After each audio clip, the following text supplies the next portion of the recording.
Do you come across poorly voiced AI stories, chaotic AI videos with messy details, and deceptive AI fluff articles every day? We can clearly feel that this content isn't well crafted. It can even be off-putting. But if we all think this content is trash, why hasn't it been eliminated and why do we still see it? And assuming this content has strengths that keep it from being eliminated, why do we still feel it has no value at all? Let's talk about this topic.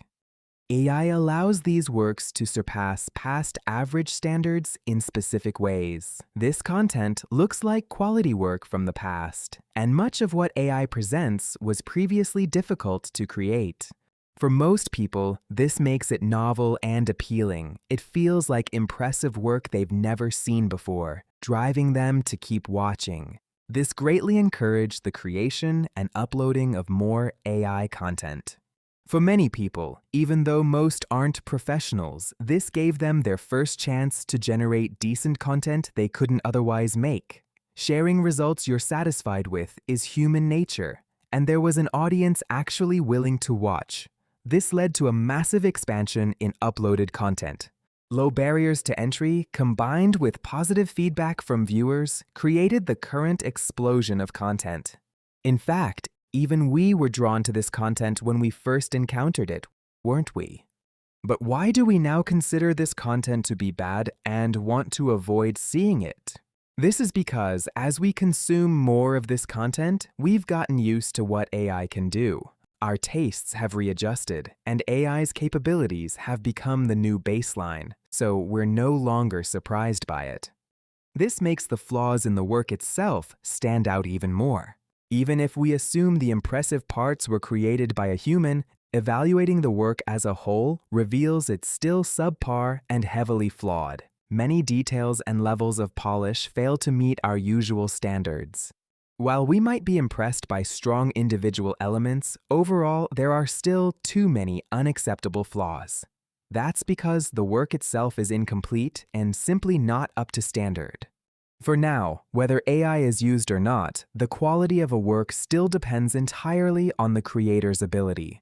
AI can't make up for a lack of skill. Once we get used to what AI can do, the low quality of the work itself becomes fully exposed. So, what we're experiencing is really just a flood of low-quality content crowding out space for quality material. And this isn't anything new. It's an old problem that has happened before.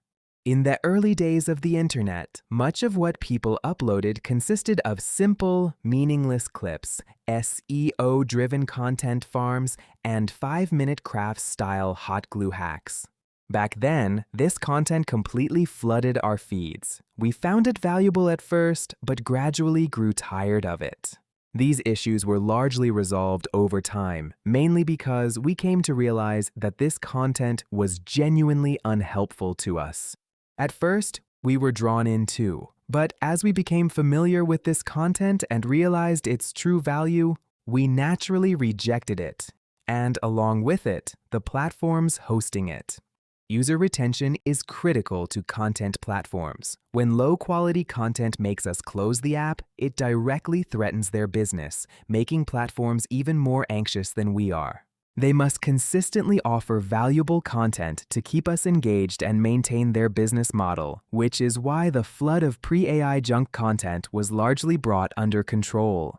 We need to firmly reject low-effort AI content, give low ratings to poor-quality work, and signal to the algorithm what should be cleaned up, just as we resisted bad content before AI. At the same time, we must strongly support exceptional AI works that have genuinely gone through rigorous aesthetic selection. But I don't think we need to worry too much.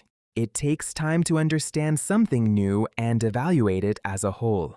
The longer we're exposed to this content, the better we understand its value and flaws, and our standards will naturally rise. This situation will naturally change over time as the audience's aesthetic standards gradually improve.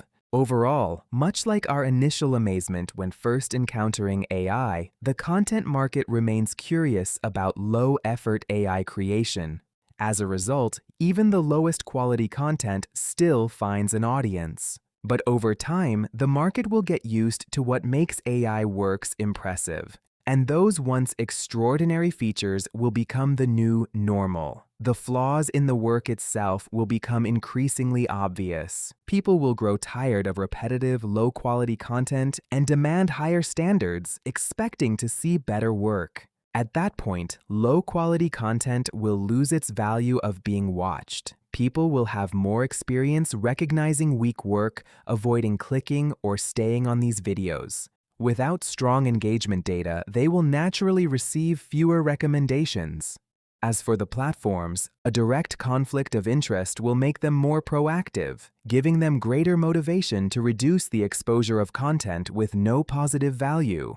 All we need to do is actively reject poor quality work while waiting for the market's overall aesthetic standards to rise. After all, if we've already moved from curiosity to fatigue, and both you and I dislike it, can everyone else be far behind?